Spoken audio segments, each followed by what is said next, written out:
Halo semuanya, Assalamualaikum warahmatullahi wabarakatuh. Gimana nih kabarnya menjelang UAS? Semoga masih tetap bersemangat ya untuk terus belajar gitu menjelang UAS. Oke, kalau gitu tanpa berlama-lama lagi kita akan membahas bab 8 yakni materi mengenai peluang. Langsung aja kita mulai ke materinya. Nah, di bab 8 ini ada 6 topik besar yang akan dibahas nih. Yang pertama ada percobaan ruang sampel dan kejadian. Yang kedua ada definisi peluang. Yang ketiga ada aturan peluang. Yang keempat ada aplikasi aturan pencacahan dalam peluang. Yang kelima ada peluang bersyarat dan kejadian saling bebas. Dan yang terakhir atau yang keenam ada teorema Bayes. Oke, kalau gitu kita coba ke materi yang pertama, yaitu mengenai percobaan ruang sampel dan kejadian. Nah, di sini tuh terdapat beberapa istilah yang terkait dengan peluang nih. Yang pertama ada percobaan. Jadi dapat dilihat di sini percobaan adalah kegiatan dengan hasil yang dapat diamati. Dan hasil tersebut nanti dinamakan oleh keluaran. Kemudian selanjutnya adalah ruang sampel. Ruang sampel yaitu himpunan yang berisi seluruh keluaran dari percobaan.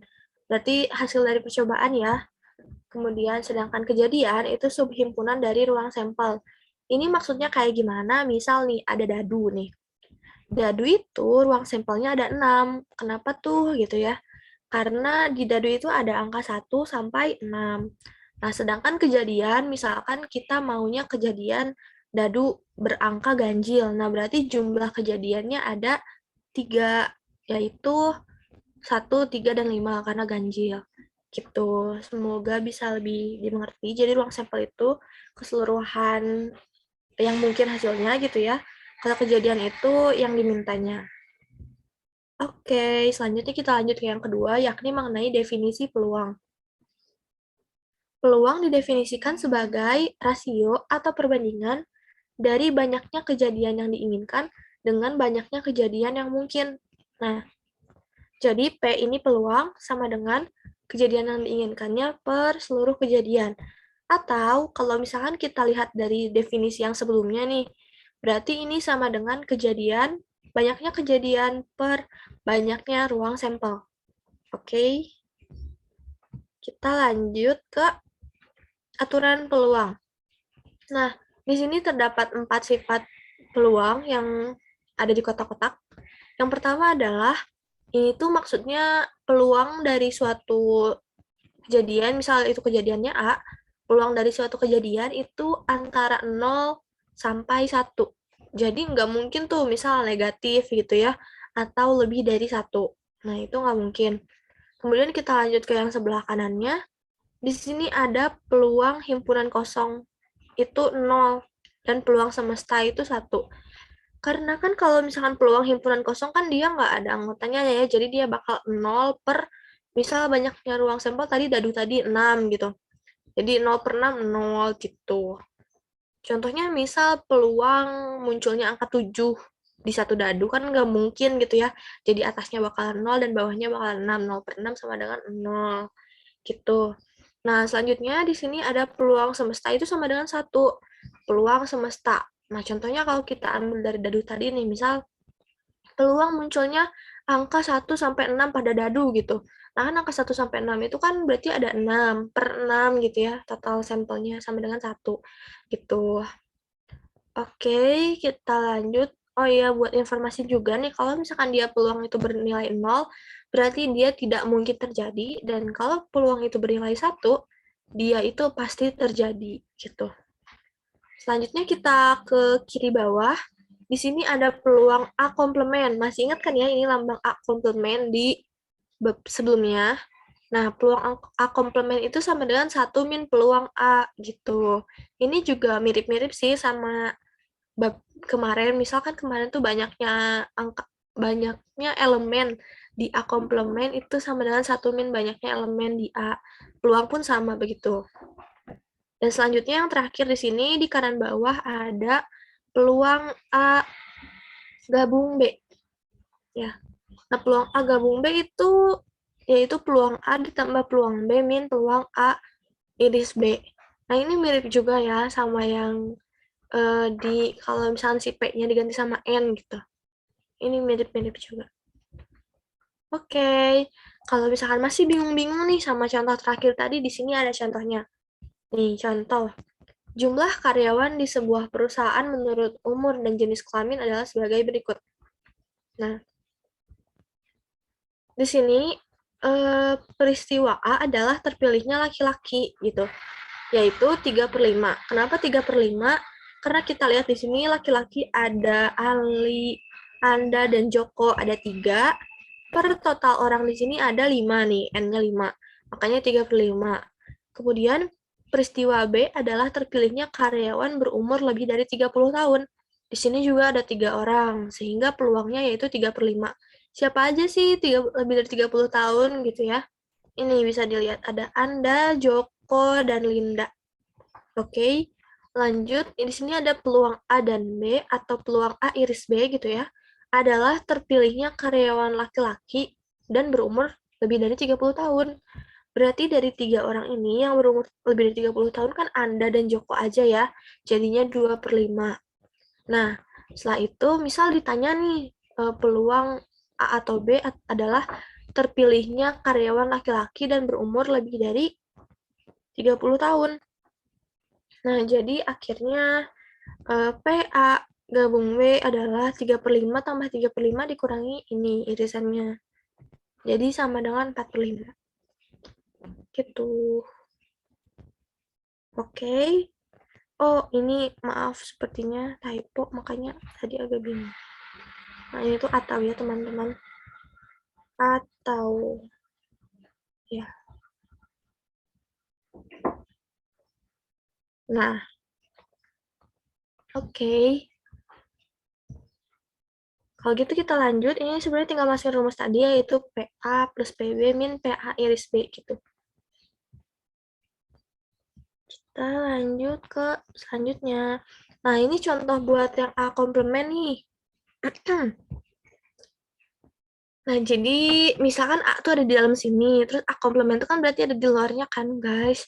Nah, di sini misalkan peristiwa terambilnya kartu as pada, sorry, kelebihan. Kartu as pada satu set kartu bridge adalah, nah, berarti kan ini tuh peluang A tuh misal peluang terambilnya kartu as tadi. Kartu as kan di set kartu bridge kan ada 4 ya. Ada 4. Yang merah 2, yang hitam 2 gitu. Jadi 4/52 karena total kartunya itu satu setnya ada 52. Nah, berarti PA komplementnya itu bakal 1 min ini gitu ya. Yaitu 48/52 tadi. Nah, kalau mereka PA dan PA komplement itu dijumlahkan hasilnya pasti 1 gitu. Kalau misalkan hasilnya nggak 1 berarti oh ada yang salah nih gitu. Buat ngeceknya. Oke, kita next ke aplikasi aturan pencacahan dalam peluang. Nah, peluang dari kejadian A itu kan tadi kan NA per NS gitu ya. Ya, ini uang sampel atau semesta dan NA tuh yang dimintanya kejadiannya gitu ya. Nah, NA dan NS ini dapat dihitung dengan bantuan kaidah pencacahan, bisa pakai permutasi, kombinasi, dan lain-lain. Kayak misal, apa ya, pokoknya misalkan nih, yang mau diambil tuh berapa, kayak misal harus pakai permutasi, berarti yang mau diambil 4, misal dari 6 ruang sampel, jadinya tetap 4, ya permutasi 4, 6 gitu. Pokoknya itu tuh bisa dikombinasikan sama permutasi, kombinasi, dan lain-lain. Jadi nggak cuma angka mentah kayak ini ya, cuma misal kayak ada 2, 6 gitu, udah gitu.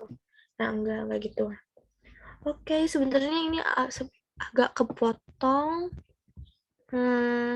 Oke, ntar aku bacain aja ya. Lanjut kita ke materi peluang bersyarat dan kejadian saling bebas. Di sini ada 3, ya 3 seperti ada di kotak ini. Yang pertama, jika A dan B kejadian di suatu percobaan dan peluang A-nya tidak sama dengan 0, maka peluang bersyarat kejadian B akan terjadi jika kejadian A sudah terjadi adalah, agak bingungnya ini dalam kalimatnya harus dibaca berulang gitu, biar agak mengerti gitu. Oke. Di sini rumusnya adalah peluang B bersyarat A sama dengan peluang A iris B per peluang A. Per peluang A. Jadi yang ditaruh di belakang ini kita taruh juga di bawah gitu. Dan yang kedua, ada kejadian A dan B adalah kejadian saling bebas. Jika peluang A bersyarat B sama dengan peluang A, dan peluang B bersyarat A sama dengan peluang B. Yakni, peluang A iris B sama dengan perkalian dari peluang A dan peluang B. Nah, jika A1, A2, sampai AN, kejadian-kejadian saling bebas, maka peluang A1 iris A2 iris sampai AN ini mirip seperti rumus yang di sini nih, di yang kedua. Karena ini kan tinggal perkalian antara unsur-unsur di dalamnya ini. Peluang A1, peluang A2, sampai peluang AN gitu maksudnya. Nah, oke, ini diingat-ingat dulu gitu ya, dan dipahami dulu rumus-rumus ini. Contoh soalnya ada di video latihan soal. Nah, tapi di sini juga aku memberikan contoh soal mungkin agar kalian tidak terlalu bingung ya, dan tidak terlalu ngawang gitu. Oh, ini sebenarnya kayak gimana sih gitu. Nah, kalau gitu langsung aja kita lihat contoh soalnya. Yang pertama, probabilitas suatu penerbangan yang telah terjadwal teratur berangkat setiap waktu atau PB sama dengan 0,83. Jadi, ini tuh maksudnya probabilitas berangkat tepat waktu 0,83. Probabilitas sampai tepat waktunya atau PS 0,82. Dan probabilitas berangkat dan sampai tepat waktu berarti kan PB iris S ya. Probabilitas berangkatnya kan B gitu. Terus dannya kan iris dan sampainya S gitu. Jadi peluang B iris S sama dengan 0,78. Nah, carilah probabilitas pesawat sampai tepat waktu apabila diketahui berangkat tepat waktu. Nah, yang B-nya itu kebalikannya, berangkat tepat waktu apabila diketahui sampai tepat waktu. Sekilas kayak apa sih ini gitu ya. Cuma kalau kita selidiki lebih lanjut nih, probabilitas pesawat sampai jika diketahui berangkat. Nah, berarti probabilitas S bersyarat B. Nah, ini per ini sama kayak ini ya, garis yang tadi itu.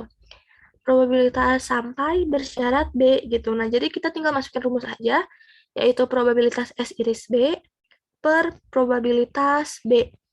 Ya, ini kan kalau yang di bawah ntar disimpannya sama gitu, B juga tadi rumusnya. Nah, sehingga hasilnya ini tinggal kita masukin 0,78 per 0,83 gitu. B iris S dan S iris B itu sama ya. Oke, kalau begitu kita lanjut ke yang B. Kalau ke yang B berarti tinggal kebalikannya kan. Probabilitas berangkat jika diketahui sampai. Berarti probabilitas B bersyarat S gitu. Sama dengan probabilitas B iris S per probabilitas S. Nih, yang di bawah ditaruh di sini. Oke, sehingga sudah dihitung hasilnya segini. Oke, semoga lebih mudah dimengerti setelah melihat contoh ya. Kita lanjut ke yang terakhir, yakni mengenai teorema Bayes. Teorema Bayes atau kaidah Bayes digunakan terutama dalam probabilitas bersyarat. Teori atau teorema ini dikembangkan oleh Thomas Bayes pada tahun 1763. Nah, rumus umumnya seperti ini. PAK per A.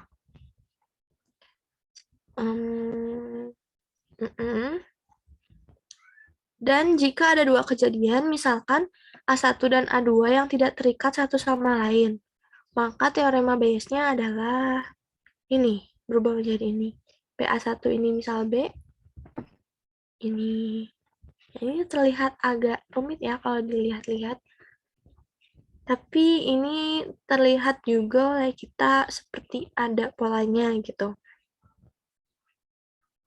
Ya, ada polanya. Yang ini kita simpan lagi di sini, kemudian yang ini tinggal sama aja, cuma tinggal ganti ini jadi A2.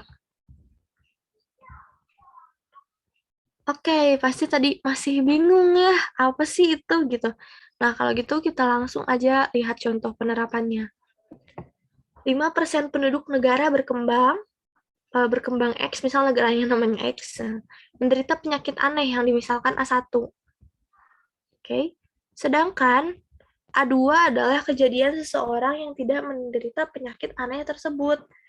Nah, jadi A1-nya itu yang menderita penyakit, A2 yang tidak menderita penyakit. Sampai situ bisa kita simpulkan dulu nih. 5% berarti kan 0,05 ya. Berarti 0,05 itu PA1, yaitu peluang A1, yaitu peluang penduduk yang menderita penyakit aneh. Berarti A2-nya atau peluang A2 yang tidak menderita penyakit anehnya itu 1 min PA1, yaitu 0,95 gitu. Oke, kita lanjut. Setelah kita menyimpulkan ini, kita baca nih yang selanjutnya. Misalkan B adalah diagnosis yang menunjukkan adanya penyakit atau positif. Probabilitas bersyarat diagnosis mengindikasikan keberadaan penyakit adalah 0,9 gitu. Nah, 0,9 berarti kan ini probabilitas bersyarat yang mengindikasikan keberadaan penyakit. Berarti B bersyarat A1 atau B per A1. Kenapa? Karena tadi yang penyakit itu penduduk yang A1 gitu, yaitu 0,9 ya. Dan probabilitas seseorang yang tidak menderita penyakit adalah 0,15. Ini udah dijelasin nih. Berarti B per A2, karena A2 tadi tidak menderita penyakit. Gitu. Oke? Jadi kalau misalnya ada soal mengenai peluang itu kita data dulu gitu. Sebenarnya yang diketahui ini apa nih gitu ke matematikanya. Oke, selanjutnya pertanyaannya, berapa probabilitas seorang menderita penyakit dan diagnosis positif jika diambil salah seorang penduduk secara acak? Oke, menderita penyakit dan diagnosisnya positif gitu ya. Kalau gitu, ini tadi yang diketahui dari soal. Nah, jadi probabilitas salah satu penduduk negara tersebut menderita penyakit dan diagnosisnya positif. Nih, ini kan A1-nya menderita penyakit nih. Per B-nya diagnosisnya positif. Jadi, tinggal kita masukin ke rumus. Yaitu ini, PA1 0,05 dikali PBA1 0,90. Nah, tadi kan polanya yang di sini, kita salin ke sini ya, guys. Nah, 0,05, 0,90. Nah, yang di sini tinggal kita ganti jadi A2. Jadi tinggal kita masukin 0,95 dan 0,15. Hasilnya adalah 0,24. Gitu. Semoga setelah melihat contoh jadi tercerahkan ya. Oke, kalau gitu sekian pembahasan mengenai peluang ini. Biasanya kalau mengenai peluang ini harus harus banyak-banyak latihan gitu ya, biar kita bisa lebih peka sama soal gitu. Ini soal tuh maunya apa dan yang diketahui dari soal tuh apa aja. Oke, terima kasih. Semoga bermanfaat. Apabila memiliki pertanyaan, bisa langsung chat ke official account line atau bisa juga cek di link Tri Akademik Asrama. Oke, kalau begitu sekian. Assalamualaikum warahmatullahi wabarakatuh. Selamat UAS dan jangan lupa ikutan TO ya.